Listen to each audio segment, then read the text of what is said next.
अस्सलाम वालेकुम नाजरीन, एन न्यूज़ पर कालमा रज़ी के साथ और मैं आपका मेज़बान रज़ीउद्दीन रज़ी।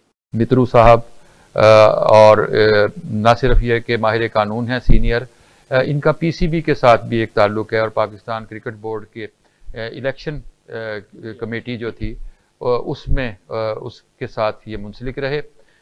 ये भी एक इनका तारुफ। और इनके साथ हमारी जो दूसरी मेहमान है वो माहिर कानून भी हैं और कलम के साथ भी उनका ताल्लुक़ है, एक रिश्ता है बहुत मजबूत। कालम भी लिखती हैं, वकला के मसाइल पर भी लिखती हैं, दीगर मसाइल पर भी लिखती हैं और बहुत बेबाक अंदाज में वो लिखती हैं।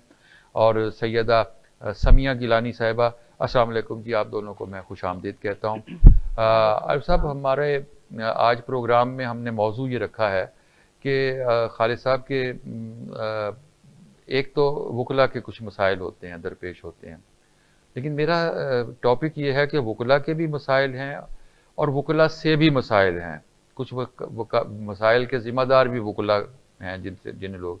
तो पहले हम आपके मसाइल से बात करना चाहते हैं कि ज़माना तरक्की कर गया, वकला का पेशा एक ज़माने में बहुत बावकार पेशा समझा जाता था। बानी पाकिस्तान कायद-ए-आज़म मोहम्मद अली हमारी सबसे बड़ी मिसाल थे, माहिर कानून थे। और वकला को कानून पसंद, अमन पसंद, ज़ाहिर है जो ख़ुद कानून के माहिर हों तो वो कानून की पासदारी करने वाला भी उन्हें समझा जाता था। लेकिन फिर वक्त गुजरने के साथ साथ तब्दीलियाँ आईं। फिर जैसे हमारे यहाँ और बहुत सारे पेशे बदनाम हुए, जैसे सहाफ़ियों के साथ कुछ चीज़ें वाबस्ता कर ली गईं, जैसे डॉक्टर्स का पेशा जो था उसमें बहुत सारी चीज़ें आईं। तो वकला का पेशा जो है वो भी एक काले कोट वाले जो है वो एक नाम पड़ गया कि काले कोट वालों से लोग डरते हैं। और ये बात शुरू हुई जो एक तहरीक चली थी वकला की, जिसमें इफ्तिखार चौधरी साहब की क़यादत में आपने सबने तहरीक चलाई थी और फिर आपने एक डिक्टेटर से निजात भी हासिल की थी। अगरचे उसमें और बहुत सारे मामला थे लेकिन वकला उसमें हरावल दस्ता बने थे। क्या कहेंगे इस बारे में कि ये कैसे क्यों तब्दील हुआ ये सारा कुछ? बिस्मिल्लाहिर्रहमानिर्रहीम। बहुत माशाल्लाह अच्छा सवाल किया है। लेकिन जो मैं आपको बताऊंगा, क्योंकि इफ्तिखार चौधरी साहब की तहरीक में मैं भी अपने लीडरान खान बरादरान महमूद अशरफ खान, खालिद अशरफ खान के साथ हरावल दस्ते के तौर पर था। मैं हर जगह उनके साथ लॉन्ग मार्च हर जगह गया।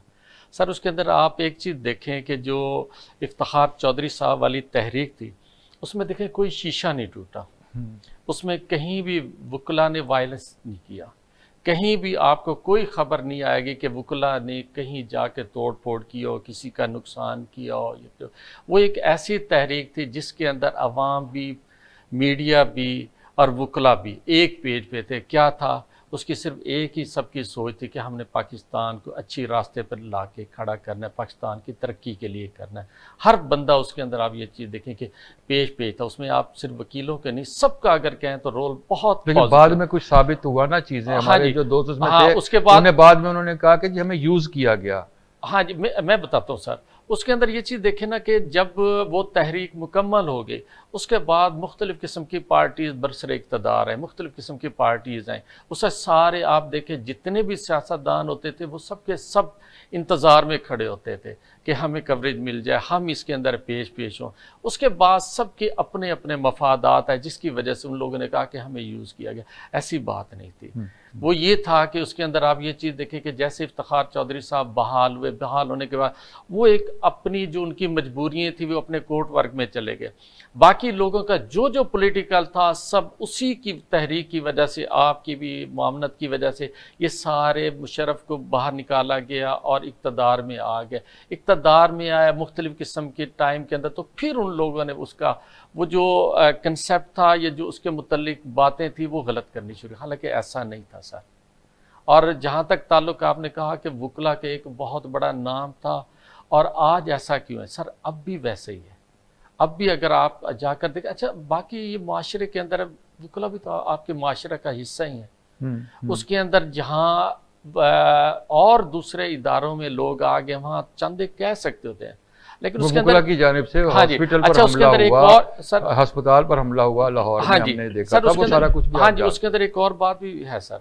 आप कभी भी देखें, आपको कभी भी वायलेंस करता हुआ वकील ज़्यादातर नज़र नहीं आएगा। उसके अंदर अगर आप देखें तो कचहरी के अंदर भी बहुत बड़ी तादाद ऐसे लोगों की भी होती है, अगर आप उनका लाइसेंस चेक करेंगे या आप उनकी छानबीन करेंगे, वो वकील नहीं होंगे, लेकिन वो पूरी किट के अंदर आएंगे, काला कोट भी पहन के आएंगे, टाई भी पहन के प्रोफेशन को आएंगे। बदनाम कर रहे होते हैं। प्रोफेशन को बदनाम करने के लिए असल ये इसके अंदर हकीकत, जिसकी वजह से वकील, वरना वकील का तो आपको पता है उसको, उस बेचारे के पास तो इतना टाइम ही नहीं होता, सारा दिन वो अपनी अदालतों में गुजारता है, अदालतों में गुजारने के बाद फिर ऑफिस वर्क करता है, ऑफिस वर्क करते करते रात लेट नाइट, तो उसे तो आपकी बात से मैं आगे अब समिया साहिबा से बात करूंगा। वो कहते हैं जी वकील के पास तो टाइम ही नहीं होता।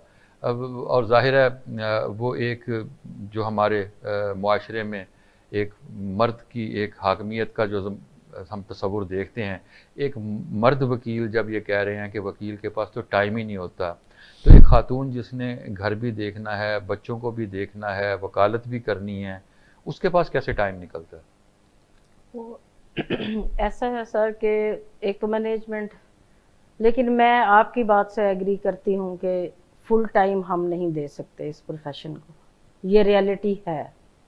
ठीक है, या तो हम शादियां ही ना करें, बच्चे ही ना पालें, फैमिली डिस्टर्ब होती है, तो इसलिए मोस्टली ऐसा है कि गर्ल्स नज़र आती हैं, फिर आफ्टर मैरिज वो कम हो जाती हैं। मैंने खुद जब मेरी ट्विंस हुई तो मैंने प्रैक्टिस को छोड़ा।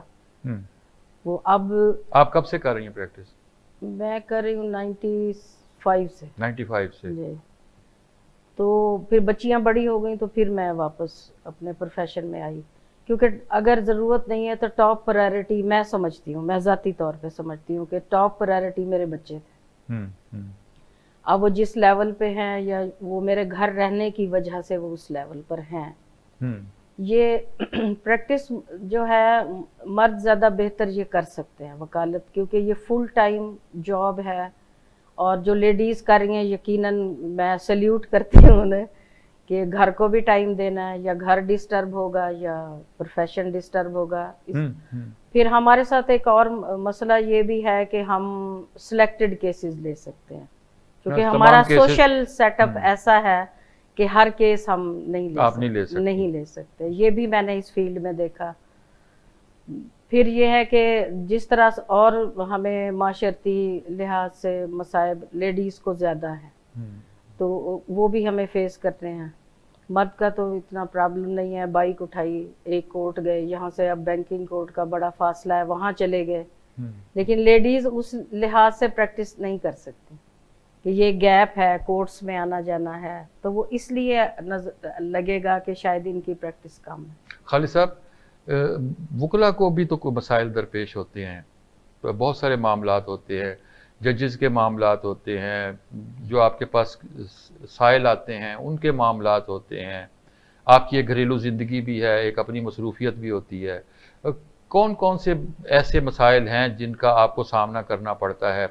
जुडिशरी, ज़ाहिर है हम कहते हैं बार और बेंच के ताल्लुकात, हम अक्सर सुनते हैं बार और बेंच, पहले नहीं समझ आता था कि इसका क्या मतलब है, बाद में समझ आई कि बार और बेंच के क्या ताल्लुकात होते हैं। सो बार और बेंच के ताल्लुकात कौन से मसाइल होते हैं?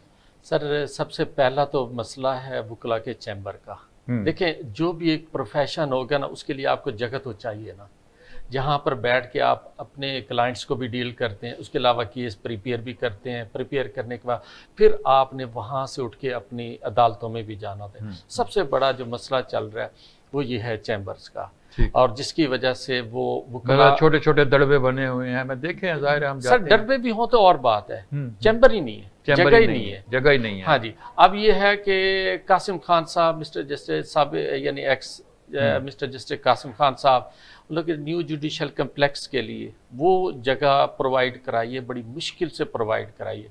उसके अंदर पार्किंग भी आएगी, अदालतें भी आएंगे, और उसके अलावा उन्होंने कहा, उसमें कहा है कि जी वकला के लिए चैम्बर्स भी, लेकिन फिर भी बहुत बड़ी जगह चाहिए चैम्बर्स के लिए। सबसे बड़ा मसला तो सर इसके अंदर वकला के चैम्बर्स का है। इसके चैम्बर्स के बगैर तो आप बाइज़्ज़त तरीके से काम नहीं कर सकते, क्योंकि जब आप सीनियर साहब के पास बैठे होंगे तो आप जितने मर्जी कम्पिटेंट हो, तो उसके बावजूद भी जो क्लाइंट होगा वो यही समझेगा कि ये उनके जूनियर है, वो आपको वो इम्पोर्टेंस नहीं देगा। जब आपका अलग से चैम्बर होगा तो फिर आप समझ लें कि आप एक मुकम्मल एडवोकेट हैं, तो एक लेकिन ये भी तो सिस्टम है ना, जो भी आपने बात की, चैम्बर का हिस्सा है, खुला के चैम्बर के साथ है, खुला के चैम्बर के साथ, फिर वो चैम्बर, तो वो आपके साथ फिर यंग लायर्स वगैरह अटैच होते हैं। हाँ जी, होते हैं, तो उनके लिए बड़ा सबसे बड़ा प्रॉब्लम, बल्कि सीनियर अब तो अगर देखा जाए तो काफ़ी जो 15-15, 20-20 साल की प्रैक्टिस हो गई है, उन बेचारों के पास भी चैम्बर नहीं है। एक तो यानी यहाँ पर हमसे सबसे बड़ा मसला ये है। दूसरा, हमारा शुरू से एक मुतालबा चला आ रहा है, वो चला आ रहा है कि जी के वकला के लिए कॉलोनी हो, जो कि पहले होता था। आप ये देखें न्यू मुल्तान वगैरह में जब नई गवर्नमेंट की कॉलोनीज बनती थी तो उसके अंदर वो वकला के लिए भी कोटा रखते थे, कोटा रखा जाता था। हाँ जी, वकला के आप देखें कि वहाँ पर इकट्ठे वकला की यानी रिहायशें हैं पड़ी, उसके बाद ये ख़त्म कर दिया गया। अब यानी वकला का ये मुतालबा चला आ रहा है शुरू से कि जी के हमारे लिए अलग से कॉलोनी हो, ताकि एक रिस्पेक्टेबल प्रोफेशन से ताल्लुक़ रखते हैं, उनकी आगे जगह भी रिस्पेक्टेबल, कुछ उनके लेवल ऐसी होनी चाहिए जहां उनकी छत जो जिससे वो कह सके ये मेरा घर है। अच्छा, लेकिन एक और चीज़ जो है, आपने जुडिशल कम्प्लेक्स की बात की है। हाँ जी, जुडिशल कम्प्लेक्स भी एक बन गया। हाँ, यहाँ भी कब्जा मौजूद है, आधी अदालतें वहाँ चली गई, कुछ चीज़ें यहाँ रह गई, तो दोनों जगह पर वकला का कब्जा नहीं हो गया? सर मैं एक बात बताता हूँ, देखें जो ये कचहरी का जो कंसेप्ट था ना सर, ये था अंग्रेज़ का, वो ये था कि 0 पॉइंट से मुराद ये था कि जी के जितने भी यानी चारों तरफ से जो लिटिगेंट्स हैं या इंसाफ चाहते हैं, वो उनके लिए सफ़र बराबर का होना चाहिए। आप ये देखें, अंग्रेज़ ने ये कंसेप्ट रखा सबके लिए बराबर, ठीक है। अब ये जो हमारा न्यू जुडिशल कम्प्लेक्स जो कचहरी बनाई गई मत्ती ताल रोड पे, इसके अंदर जो सबसे मेन जो चीज़ है, आप देखें कि ये वकला के साथ साथ जो आम लिटिगेंट है, अगर उसे कोई टिकट की भी ज़रूरत होती है, कम से कम 600 रुपया रिक्शे वाला लेगा, आने जाने का उसका 800-900 रुपया लाजमी तौर पर लग जाएगा। वो एक बिल्कुल शहर से हट के है।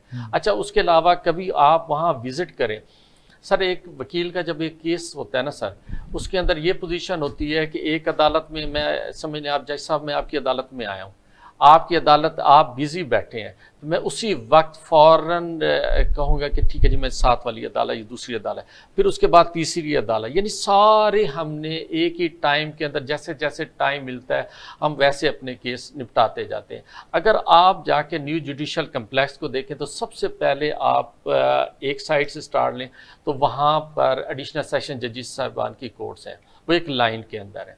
अच्छा, उसके बाद आप देखें तो बहुत बड़ा लॉन, उसके बाद फिर देखें सेशन जज साहब की कोर्ट, सेशन जज साहब के बाद फिर यानी मकसद है कि लॉन, उसके बाद सिविल कोर्ट, सिविल कोर्ट के बाद फिर लॉन, फिर उसके बाद फैमिली कोर्ट। अगर ये दोनों के दरमियान अगर आप फासला पहली और आखिरी कोर्ट के दरमियान अगर देखें तो ये 1.5 से 2 किलोमीटर का ये फासला बन जाता है। यानी मकसद है कि जजेस साहबान के लिए तो सूटेबल था, उन लोगों ने तो आना, गाड़ी उनकी बैक साइड पे पोर्च वगैरह बनाया, वो गाड़ी अंदर उनका रिटायरिंग रूम, ये सारा। एक वकील और ख़ास तौर पर जो एक सीनियर वकील था, और मुल्तान जैसी गर्मी जहाँ पर बहुत ज़्यादा यानी 40 से अबव भी रहते हैं और 5-6 माह 4-5 माह तो ये रहता है। ऐसे हालात में एक सीनियर वकील साहब का एक कोर्ट से दूसरी कोर्ट तक जाना बहुत मुश्किल है। एक तो सर उसके अंदर ये प्रॉब्लम था। अगर दूसरे नंबर पर जाकर देखें तो वकला के लिए वहाँ जब ये बनाया गया चैम्बर्स नहीं थे। तीसरे नंबर पे आप देखें तो वहाँ पर अब जैसे यहाँ पे पार्किंग का प्रॉब्लम ये वो आता है, वहाँ अगर देखें तो प्रॉपर पार्किंग के लिए वहाँ भी जगह मुख्तस नहीं की गई थी। वो भी आपको अगर जब ये हम लोगों को वहाँ शिफ्ट किया गया था, वहाँ रोड के साथ फिर वहाँ भी यही प्रॉब्लम आता कि रोड वहाँ ब्लॉक, और वो ये तो चलो मुल्तान शहर का रोड है और वो रोड जो है कि वो एक पूरे यानी काफ़ी शहरों को मिलाने वाला रोड, एक बाईपास रोड है, उसे ख़त्म होके रह जाना था। अब जो कह रहे हैं 2 जगह सर, यहाँ तो जो पुरानी कचहरी सिविल कोर्ट थी, सेशन जज साहब के जो उसमें आती हैं, सिविल कोर्ट, एडिशनल साहबान की सिविल फौजदारी, ये कोर्ट्स वहाँ आ गए। उसके अलावा जो विफाकी अदालतें सर, वो एक्सकैटर्ड कोर्ट जिन्हें हम कहते हैं, बैंकिंग कोर्ट हो गई, नैब, ये वो दूसरी, ये मुख्तलिफ किस्म की गवर्नमेंट ने रेंट पर लेकर, हाँ जी, ये रेंट पर लेकर मुख्तलिफ जगहों पे कोठियों के अंदर लोगों से हैवी किस्म की रेंट पर ली हुई थी। ये सारी कोर्ट्स फिर उन लोगों क्योंकि चूंकि वो जगह थी वहाँ पर जाके इन लोगों ने वो कोर्ट, अब ये देखें वहाँ नैब भी है, बैंकिंग भी है, लेबर कोड भी है, एंटी करप्शन भी है, FIA भी है, NIRC भी, जितनी भी यानी एक्स कैटेड कोर्ट जो मुख्तलिफ किस्म शहर के मुख्तलिफ हिस्सों में फैली थी वो वहाँ पे है। तो ये है, या तो ये जुडिशल कम्प्लेक्स बना के यहाँ सारी वो भी शिफ्ट हो जाएंगी, फिर वो खाली हो जाएगा, वकला को असल वकला यहाँ पे नहीं। आपका क्या ख्याल है, ये जो सारी इन्होंने बात की है, तो ये प्लानिंग की गलती नहीं है? प्लानिंग सही नहीं हुई? जो एक इतना बड़ा मंसूबा बना, अगर ये सारे मसाइल पहले देख लिए जाते, एक कौमी दौलत जो है, कौमी दौलत जो है वो ज़ाय की गई, कौमी खजाने से सारी प्रोजेक्ट में वकला को शामिल किया जाता, तो उनके मसाइल को पहले देखा जाता, फिर वो जुडिशल कम्प्लेक्स बनता कि वो सूटेबल भी है या नहीं। मैंने यहाँ तक देखा है कि हम मीडियाकर लोग हैं, बच्चों को 2 बजे छुट्टी होती है ना, पिक एंड ड्रॉप भी कर रहा होता है वकील, तो उस हमें यही सूट करता है कि इसी कचहरी में, क्योंकि आगे 4 बजे तक उसने काम करना है यहाँ, तो वो दरमियान में बच्चों को लेने भी जा रहे होते हैं, तो इसलिए वो सूटेबल किसी तरह भी जुडिशल कम्प्लेक्स मुझे नहीं लगा। और यहाँ पर भी जेंट्स को फिर ये है कि मर्द वकला के लिए इजी है, वो बाइक पे चले जाते हैं। मुझे एक लेडी लॉयर बताने लगी कि बैंकिंग कोर्ट से वो जब निकली है बाहर तो कोई रिक्शा नहीं था। ठीक, वो 4 बजे तक वहाँ खड़ी रही कि कोई बस गुजरे या किस तरीके से मैं जाऊँ। तो लेडीज़ के लिए ज़्यादा मसाइल हैं वहाँ प्रैक्टिस करना जाना। और वहाँ बिल्कुल अभी जंगल है, कोई चूँकि वकला शिफ्ट नहीं हुए, शायद चैम्बर बनते तो वो डेवलप हो जाती वो जगह।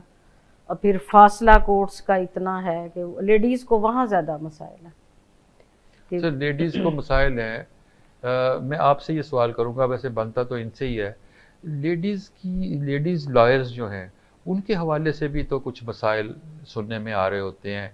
जैसे आप बता रहे हैं कि कुछ लोग बिला वजह जो है वो वकील का रूप धार कर फिर रहे होते हैं, ऐसे कुछ ख़वातीन के बारे में भी ये सुनने में आया कि वो इस प्रोफेशन के साथ वाबस्ता हो गई और फिर उनकी वजह से इस प्रोफेशन के ऊपर बहुत सारे इल्ज़ामात आए। सर अब मैं इसमें गुजारिश करूँगा, सर जो एक क्लाइंट होता है ना सर, जब उसका केस एक लेडी लॉयर डील कर रही होती है ना, उसके अंदर पोजीशन ये होती है कि वो थोड़ा सा फील करता है, क्योंकि यहाँ हर किस्म के क्रिमिनल लोग आते हैं। जब वो फील करते हैं कि ये वकील यानी मकसद है कि केस अच्छा डील कर रही है, तो कोशिश करते हैं कि किसी तरीके से वो थ्रेट में आ जाए, क्योंकि वकुला को देखें हर किस्म का क्रिमिनल आदमी जिसका वकील एक वकालत करता है, उसे जहाँ यानी मतलब दूसरे प्रॉब्लम वहाँ एक थ्रेट भी होती है। आपको इस थ्रेट से गुजर के ये सारा केस ईमानदारी के साथ डील करना होता है। लेडीज के अंदर अगर आप आकर देखें तो लेडीज माशाल्लाह बहुत अच्छे घरानों से आई हुई हैं। ये सारा का सारा इल्जाम इसलिए लगाया जाता है कि उनके ऊपर थ्रेट होता है। उसके अलावा एक और चीज़ ये होती है कि सर के अगर आप देखें तो कचहरी के अंदर आप एक वकील नज़र आएगा, एक क्लर्क नज़र आएगा, एक तीसरे स्टाइल के बंदे भी होते हैं जिन्हें आप टाउट माफिया कहते हैं। ये आम बंदों का सबसे बड़ा प्रॉब्लम ये है कि ये एक वकील के ऊपर इतना एतमाद नहीं करेंगे, जो बंदा उन्हें केस जो लाया है उन्हें वो उसके ऊपर ज़्यादा एतमाद करते हैं। ये उसकी मर्जी होती है कि वो अपने वकील के मुतल्लिक क्या बयान करता है, क्या कहता है। अगर देखिए केस सर एक वकील ने मेरिट पे करना होता है, जज साहब ने अपने मेरिट के मुताबिक फैसला करना होता है। अब ये जो बंदे साथ आए हुए होते हैं वो फिर अपने गैस करके अपने यानी बंदे को बताते कि वजह ये बनी है, यानी मकसद उसके अंदर कोई लॉ का कोई मसला नहीं होता। ये जैसे आप फीमेल लॉयर्स का बता रहे हैं, फिर उसके अंदर वो फिर ये लोग इल्ज़ामात लगाते हैं और हम लोग मजबूर काफ़ी हैं कि यानी ये लोग यही लोग केस लाते हैं, यही आगे आके अगर ये टाउट माफिया ख़त्म हो जाए तो मैं कहता हूँ कि ये वाले जो इल्ज़ामात हैं ये भी ख़त्म हो जाएंगे। आपके साथ हम गुफ्तगू जारी रखेंगे। मैं अब आप जो आपने खालिद साहब गुफ्तगू की है, मैं अब समिया साहिबा से इस पर बात करूंगा, लेकिन एक ब्रेक है, ब्रेक के बाद हम दोबारा हाजिर होंगे। नाज़रीन इकराम, एन न्यूज़ पर आप गुफ्तगू देख रहे हैं वकला के हवाले से, देखते रहिए। ब्रेक के बाद हम दोबारा हाजिर होंगे एन न्यूज़ पर मुकालमा रज़ी के साथ। मुकालमा रज़ी के साथ मैं आपका मेज़बान रज़ीउद्दीन रज़ी। आपकी 3-4 हैसियतें हैं। कॉलम मेरी वो चीज़ है जिसे मैं लिखता हूँ, मैं फाइनल करता हूँ, मैं देखता हूँ और मैं ही आप तक पहुँचाता हूँ। एक ऐसे इलाके में आपने वुमेन एम्पावरमेंट की बात की, कैसे ये आइडिया आया? जिनकी बच्चियां स्कूल नहीं जा सकती और वहाँ पे वो स्कूल मौजूद भी नहीं थे। पहले के लिटरेचर और बाद के लिटरेचर में आप क्या डिफरेंशिएट करेंगे? जहाँ तक मेरा ताल्लुक है तो मैं उस तारीख से ताल्लुक रखता हूँ जिसको कहते हैं आर्ट फॉर आर्ट सेक।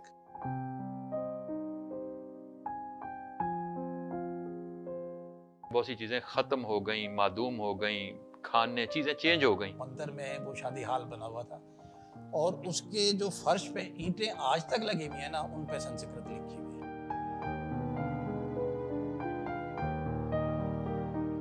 इंसान पहले आया था और इसलिए उसकी फोकियत है।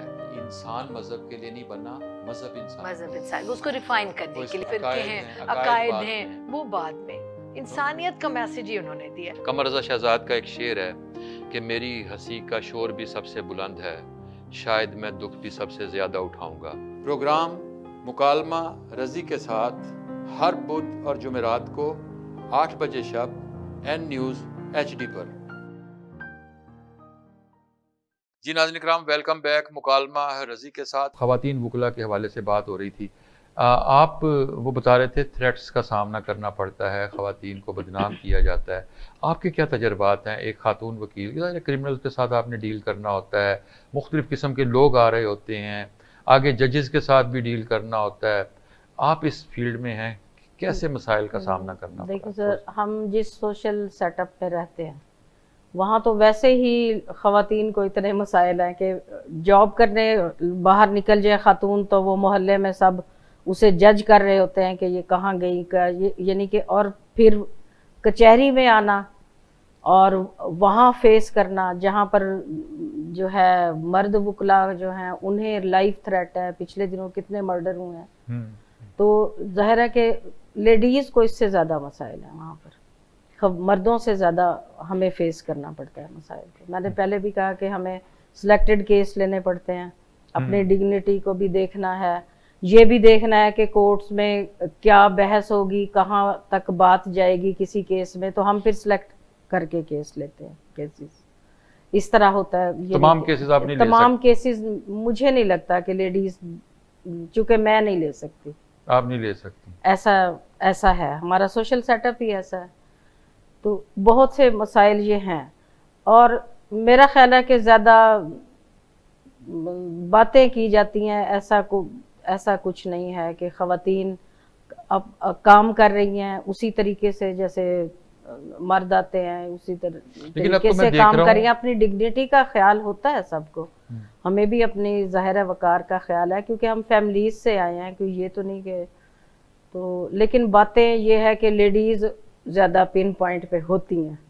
अच्छा, लेकिन अब तो वुकला की जो तंजीमें हैं, अब उस सेटअप में भी हम ये देख रहे हैं कि ख़वातीन जो हैं वो मुंतखब हो रही हैं, मुख्तलिफ़ ओहदों पर मुंतखब हो रही हैं। मुल्तान में भी हम देख रहे हैं, मुल्तान से बाहर भी हम ये देख रहे हैं, लाहौर हाई कोर्ट में भी हमने देखा। तो इसके बारे में क्या ख्याल है आपका? कौन कौन सी लेडीज़ हैं जो मुल्तान में भी आई हैं, मुल्तान से बाहर भी, लाहौर हाई कोर्ट में भी हमने देखा कि जनरल सेक्रेटरी के ओहदे पर एक खातून हाँ, ये सदियों बाद, यानी कि ये एक बड़ी चेंज है कि जनरल सेक्रेटरी के ओहदे पर लेडीज़ का आना, क्योंकि छोटी सीटों पे तो सिलेक्ट होती रहती थी। तो ये खुशाइंद बात है लेडीज़ के लिए। और मुल्तान में कौन कौन? मुल्तान में हमारे हाई कोर्ट में नायब सदर राबिया मनाल सिलेक्ट हुई हैं, एग्जेक्टिव मेंबर्स भी हैं। इसी तरह लोअर कोर्ट में भी जॉइंट सेक्रेटरी लेडी है, एग्जेक्टिव मेंबर्स भी हैं। तो लेडीज़ आ रही हैं, ये खुशाइंद बात है। और मेरा ख्याल है ऐसी कोई ये करप्शन या इस टाइप का कोई वैसे ही कोई आवाज़ उठती है तो उसमें लेडीज़ का नाम नहीं होता, उसमें नहीं होता, नहीं होता। ये बड़ी अच्छी बात है कि उन पर ये इल्ज़ाम मैं नहीं हुआ अभी तक। और मिसमैनेजमेंट भी नहीं है, अच्छा मैनेज कर लेती हैं लेडीज़। खालिद साहब, जैसे अभी समिया साहबा कह रही थी कि ये हर केस नहीं ले सकती, तो आप हर केस ले सकते हैं? सर, हम भी लेते हैं और लेडीज़ भी लेती हैं। आप अगर देखें ना तो हमारी लेडीज़ में बड़ी जिदार लेडीज़ हैं। आप अगर देखें हमारे मुल्तान से थे मैडम फ़खरुन्निसा खोखर साहिबा, वो देखें कि मेंबर पंजाब बार काउंसिल भी रही, उसके अलावा एज ए जज हाई कोर्ट एलिवेट भी हुई, देखिए पूरी वो करके गए। बेगम नसीम चौधरी साहिबा, वो आपके सामने बैंकिंग कोर्ट की हाँ जी चेयरमैन भी रही। मैडम समीना राना साहिबा, आप देखें कि executive member supreme court bar, वो भी 2 दफ़ा मेरे ख्याल है शायद वो भी रही हैं। बाकी भी ये अब ये पता क्या सबसे बड़ी जो चीज़ होती है ना कि जब आप वकील बन जाते हैं ना, फिर मेल होता है ना फीमेल होता है। आपके लिए फिर ये सारे जैसे डॉक्टर होता है ना, डॉक्टर के लिए ना मेल होता है ना फीमेल होता है। उसका ये प्रोफेशन है, ये अल्लाह की तरफ से होता है कि जो उसने इंसाफ करना उसके साथ अपने प्रोफेशन का। यही यहाँ पर भी आप लेडीज़ को देखिए हर किस्म के केस डील कर रही होती हैं और बिला खौफ कर रही थी। कहीं कहीं होता है तो फिर उसके अंदर हमारी बार भी तो होती है, वो भी तो देखिए उनके पीछे एक पूरी फैमिली होती है, मेल फीमेल, वो हर के यानी मकसद है कि पूरी की पूरी बार उसके पीछे खड़ी होती है।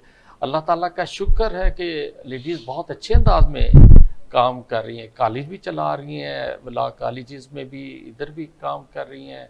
उसके अलावा आप ये चीज़ देखें जुडिशरी में भी तो बहुत ज़्यादा, अब तो मुल्तान में भी आप अगर देखेंगे तो काफ़ी सिविल जजेस साहबान एडिशनल भी वो मुल्तान में लेडीज़ हैं पढ़ी, तो वो वाली बात नहीं है। बाकी दूसरी बात सर आपने फरमाया कि जी हर किस्म के केसेस, सर उसके अंदर ये चीज़ होती है कि अब जैसे आपने बताया कि नई कचहरी वो अलग से कचहरी बन गई है, वहाँ बैंकिंग कोर्ट है, नैब, ये वो वहाँ पर मखसूस वकला जाते हैं जो कि वहाँ करते हैं। हम लोग जो होते हैं यहाँ पे हाई कोर्ट करते हैं, सिविल करते हैं, फौजदारी करते हैं, ये फैमिली केसेस, ये वाले केसेस फिर ये यानी मकसद इस तरह से ये डिवीज़न हो जाती है वकला के दरमियान कि जो यहाँ करना चाहते वो ये, इसलिए कि आप प्रॉपर तरीके से हर जगह नहीं जा सकते। एक मुहावरा बड़ा मशहूर है, एक ज़रबुल मिसल की तरह एक बात मशहूर है, वो कहते जी असी वकील नहीं कराया जज करा लिया। इस बारे में आपका क्या ख्याल है? इस ऐसे कोई तजर्बात है आपके? सर पता है क्या, ऐसा होता नहीं है, बहुत कम होता है, और अगर होता है कि हमें तो ये सारा कुछ सुप्रीम कोर्ट तक नजर आ रहा है तो सर लोअर कोर्ट्स में क्या हाल होगा? सर उसके अंदर मैं बताता हूँ, अब जैसे ऑनरेबल सुप्रीम कोर्ट में भी अगर देखें तो जजेस भी हो, वकला भी हो ना, ईमानदारी से काम करना चाहते होते हैं, ठीक है ना। ये कुछ और चीज़ें होती हैं कि जो मजबूर करती हैं कि ऐसे नहीं, ठीक है, वो असल कुछ उसको मैं क्या मैं छोड़े, आपको मैंने मुश्किल में डाल दिया। हाँ। मैं आपसे दूसरा सवाल करना चाह रहा हूँ। वो सवाल ये है कि एक ये हालिया जो क्राइसिस आए हैं, हाँ, इनमें एक बात बाहर तवातुर के साथ की जा रही है, और वो ये की जा रही है कि हमारे यहाँ सिंपल, हम बहुत सारे ऐसे लोगों को जानते हैं जो लॉयर थे, सिंपल लॉयर थे, और उन्हें सियासी वाबस्तगियों के बुनियाद पर या जजों की पॉलिटिक्स के नतीजे में कि वो फलां बेंच के साथ और फलां के साथ उनकी वाबस्तगी थी, तो उनको एक यकदम हमने देखा कि उन्हें जज मुकर्रर कर दिया गया, और उन्हें हमने हाई कोर्ट में देखा, और फिर वो हाई कोर्ट से एलिवेट होते हुए वो फिर से ऐसे सुप्रीम कोर्ट तक निकल जाते हैं। इसका कोई प्रोसीजर नहीं है जो अडॉप्ट किया जाना चाहिए? ये एक मुतालबा अब आ रहा है। इसमें पिक एंड चूज का जो सिस्टम है, उसके नतीजे में बहुत सारे मसाइल सामने आए हैं। अब हमने खास तौर पर देखे सर, हमने बात स्टार्ट की थी इफ्तिखार चौधरी साहब की तहरीक से जी। अब जो ये उसी जमाने में सारी भर्तियां हुई, उससे पहले सर, उससे पहले होता था कि पॉलिटिकल पार्टी जो यानी गवर्नमेंट होती थी उसका भी बहुत बड़ा रोल होता था। आपने जो हाई कोर्ट के जज, आपने नसीम चौधरी साहब और फ़खरुन्निसा खोखर का जो हवाला दिया, हाँ जी, वो पॉलिटिकल बेस्ड है। वो अब अगर उसकी बैक पर देखें तो कुछ न कुछ नजर आता है, जहां उनकी कॉम्पिटेंसी है वहां पर किसी न किसी पार्टी से उनकी एफिलिएशन वाबस्तगी भी नजर आती है। अब अगर मौजूदा अगर आप देखें तो उसके इफ्तिखार चौधरी की साहब की तहरीक के बाद एक सुप्रीम जुडिशल काउंसिल बना दी गई। उसके अंदर आप, अब मुझे पूरी तरह तादाद तो नहीं, उनमें ऑनरेबल सुप्रीम कोर्ट के जजेस भी होते हैं और हाई कोर्ट के उस वक्त के सिटिंग चीफ जस्टिस साहब भी होते हैं, अटार्नी साहब भी होते हैं, और उसमें सिर्फ वकला के 2 नुमाइंदे होते हैं सर। एक आपका पंजाब बार काउंसिल की तरफ से एक नुमाइंदा उनका होता है, एक होता है पाकिस्तान बार काउंसिल की तरफ से। बाकी अगर देखें तो सब के सब एक होते हैं। लेकिन उसमें सूबों की नुमाइंदगी उस तरह नहीं है। उस काउंसिल में ये बात अब सामने आई है कि सूबों की नुमाइंदगी उस तरह नहीं है सर। उसमें जजेस की तादाद ज्यादा है ना, जजेस की तादाद उसमें आप अगर देखें तो लेकिन उसमें फिर कुछ सूबे डोमिनेट कर रहे हैं। उसमें अटार्नी जनरल भी होता है सर, वहाँ का एडवोकेट जनरल साहब वो भी होते हैं। अगर ये सारा देखें तो ये सारे बंदे 2 वकला को हटा के सारे जुडिशरी की साइड के ही होते हैं। तो फिर वो अपना मेरिट अपने अंदाज में देखते हैं, अपना मेरिट होता है अपने अंदाज में। पहले कोई वक्त होता था, वो ये होता था कि सर के पूरी एजेंसीज की रिपोर्ट लेने के बाद फिर रिक्वेस्ट की जाती थी सीनियर साहब से जिन्हें एलिवेट करना होता कि सर हम आपको हमारी ख्वाहिश है कि आपको एलिवेट करना चाहते हैं। आगे से उनका काम इतना अच्छा जो भी होता था सर वो रिफ्यूज़ कर देते थे। लेकिन अब वो वाली पोजीशन नहीं रही, अब टोटल डिफरेंट हो चुकी। अब तो जजेस की तकर्रियों में जो हम जानते हैं कि बहुत सारी एजेंसियां भी मुलविस होती हैं, उनका रोल भी होता है। और वो पहले जजेस को वहाँ परखा जा रहा होता है। और मैंने बाज़ तकर्रियाँ ऐसी देखी जहाँ मुझे पता चला कि उन लोगों के साथ राब्ता किया गया और जब वहाँ से क्लियरेंस हुई तो उसके साथ ही हमने ये देखा कि जज साहब की अनाउंसमेंट हो गई। तो ये सारे मामला सर मैं चूँकि खालिद साहब ने वापस बार रूम बैठना जाके मैंने नहीं बैठना तो मैं एग्री करती हूँ आपसे। मैं जब से एंटर हुई हूँ इस प्रोफेशन में मैंने सियासी वाबस्तगियों वालों को ही जजेस बनते देखा। ठीक है, एडिशनल जजेस जो बनते हैं, एडिशनल सेशन जजेस, वो एग्जाम देकर आते हैं। ठीक है, वो ठीक है, वो एक तरीकाकार है, तरीकाकार है। मैं उन्हें भी जानती हूँ कितने, यानी कि कितनी उनकी एफिशिएंसी थी, कॉम्पिटेंसी थी जो सिलेक्ट हुए। तो ठीक है, इसमें एजेंसियां भी इन्वॉल्व होती हैं। मैंने वो फिर उन्हें आते ही कुछ मखसूस केसेस डिसाइड करते भी देखा। तो चूंकि मैं प्रैक्टिस में नहीं हूँ, इन्होंने दोस्तों में बैठ रहा। अच्छा, मैं आपसे ही अब सारे सवाल करता हूँ। लेकिन सर इसके अंदर मैं एक बात ऐड कर दूं सर, आप जो डायरेक्ट वकला से सर एलिवेट होते हैं ना सर जी, अगर कभी आप उनके फैसले जात उठाकर देखें आपको उनके फैसलों में ज़्यादा जान नजर आएगी।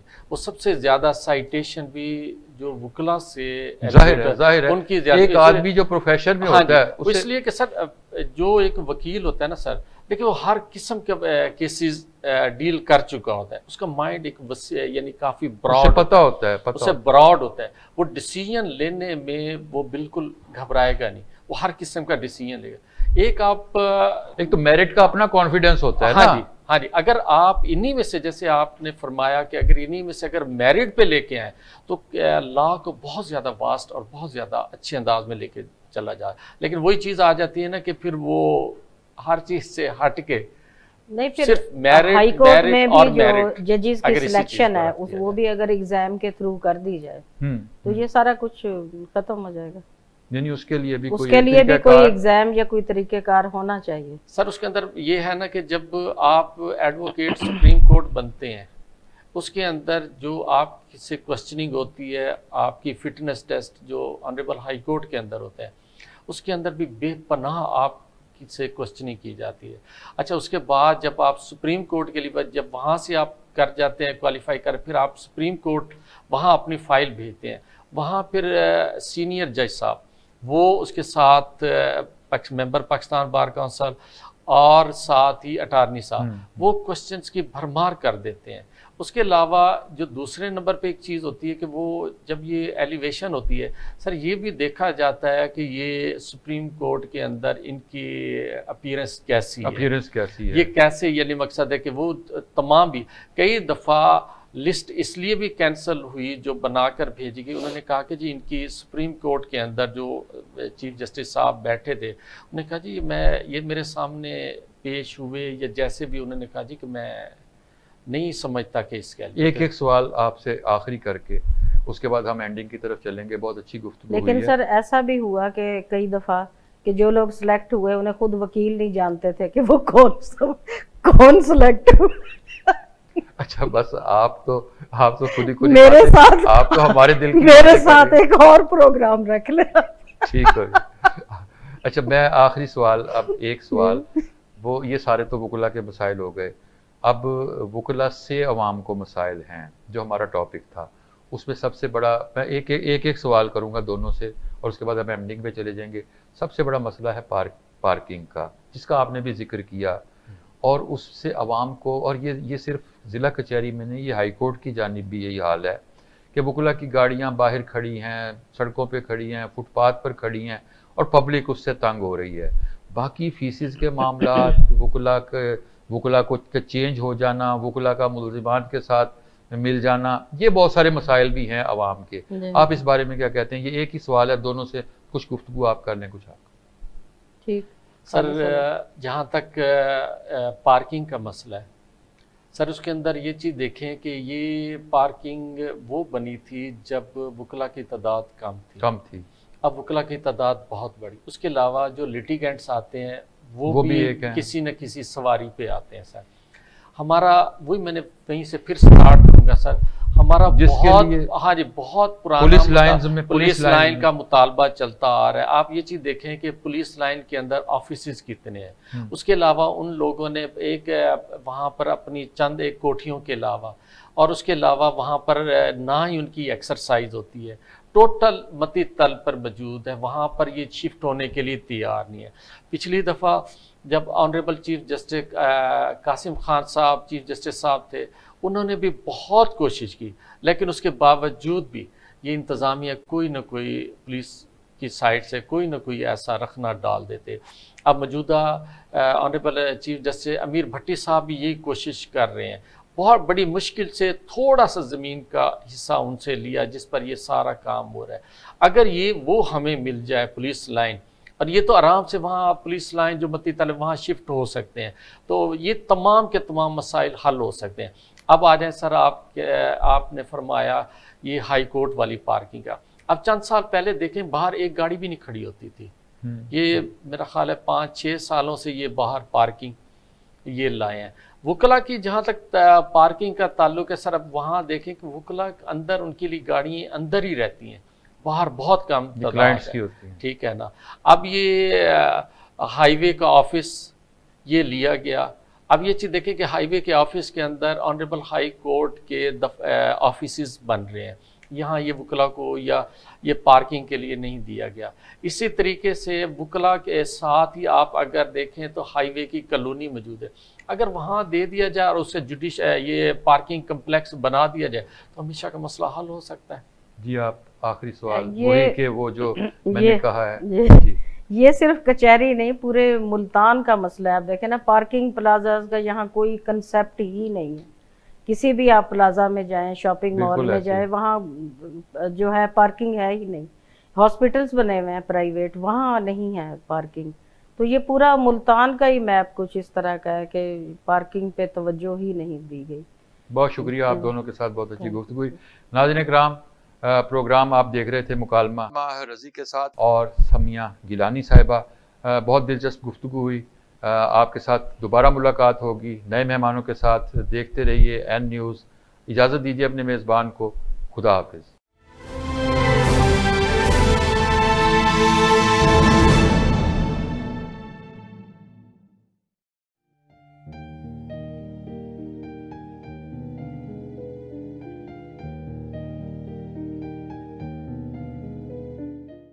अस्सलाम वालेकुम नाज़रीन, एन न्यूज़ पर मुकालमा रज़ी के साथ और मैं आपका मेज़बान रज़ीउद्दीन रज़ी। मित्रू साहब और ना सिर्फ ये कि माहिर कानून हैं सीनियर, इनका पीसीबी के साथ भी एक ताल्लुक़ है और पाकिस्तान क्रिकेट बोर्ड के इलेक्शन कमेटी जो थी उसमें उसके साथ ये मुंसलिक रहे। ये भी एक इनका तारुफ। और इनके साथ हमारी जो दूसरी मेहमान है वो माहिर कानून भी हैं और कलम के साथ भी उनका ताल्लुक़ है, एक रिश्ता है बहुत मजबूत। कालम भी लिखती हैं, वकला के मसाइल पर भी लिखती हैं, दीगर मसाइल पर भी लिखती हैं और बहुत बेबाक अंदाज में वो लिखती हैं। और सैयदा समिया गिलानी साहिबा, अस्सलाम वालेकुम जी, आप दोनों को मैं खुश आमदीद कहता हूँ। अब साहब, हमारे आज प्रोग्राम में हमने मौजू ये रखा है कि खालिद साहब के एक तो वकला के कुछ मसाइल होते हैं, दरपेश होते हैं, लेकिन मेरा टॉपिक ये है कि वकला के भी मसाइल हैं और वकला से भी मसाइल हैं। कुछ मसाइल के ज़िम्मेदार भी वकला हैं जिन लोग। तो पहले हम आपके मसाइल से बात करना चाहते हैं कि ज़माना तरक्की कर गया, वकला का पेशा एक ज़माने में बहुत बावकार पेशा समझा जाता था।